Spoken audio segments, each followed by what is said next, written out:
इसमें यही समझ में आया, thinking is not your real nature. यानी विचार जो है वो हमें बाहर से मिलते हैं, बाहर के वातावरण से, लोगों से,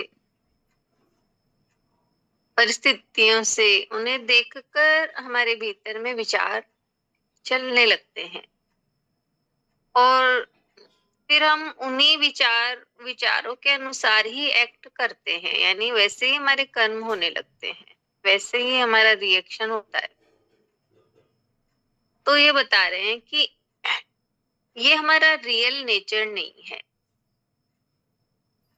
हमारा रियल नेचर तो शांत है, सच्चिदानंद का है। तो ये तो विचार तो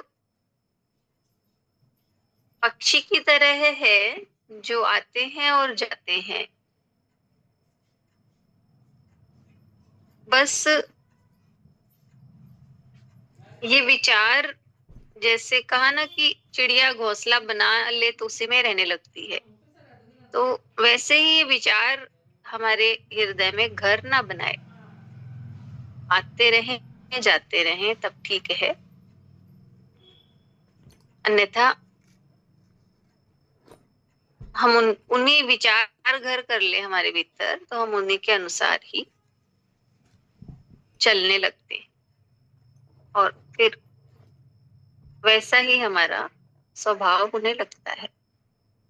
तो इसलिए बताया कि thinking is not your real nature. ये विचार जो है वो हमारा रियल नेचर नहीं है, ऐसा ही समझ में आया। और दूसरी, हम महानता के सबसे करीब होते हैं जब हम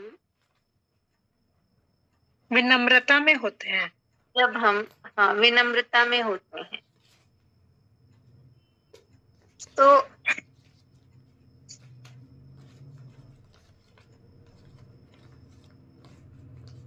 जब मनुष्य के भीतर में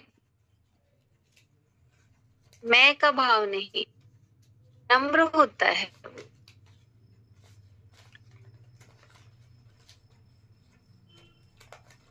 तो वो उस वक्त ही कहा कि वो हम महानता के सबसे करीब होते हैं। अगर भीतर में अहंकार का भाव है तो महानता से बहुत दूर है।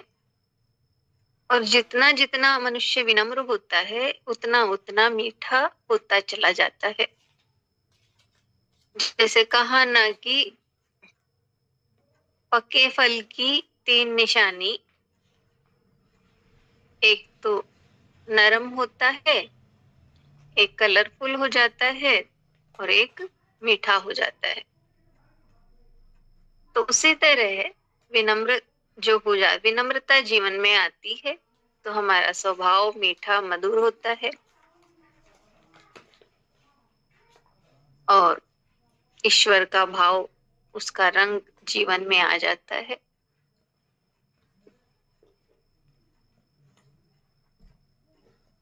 तो ये फल के जैसे ये गुण हमारे भीतर आए, इसका मतलब हमारे भीतर विनम्रता है, मैं नहीं है।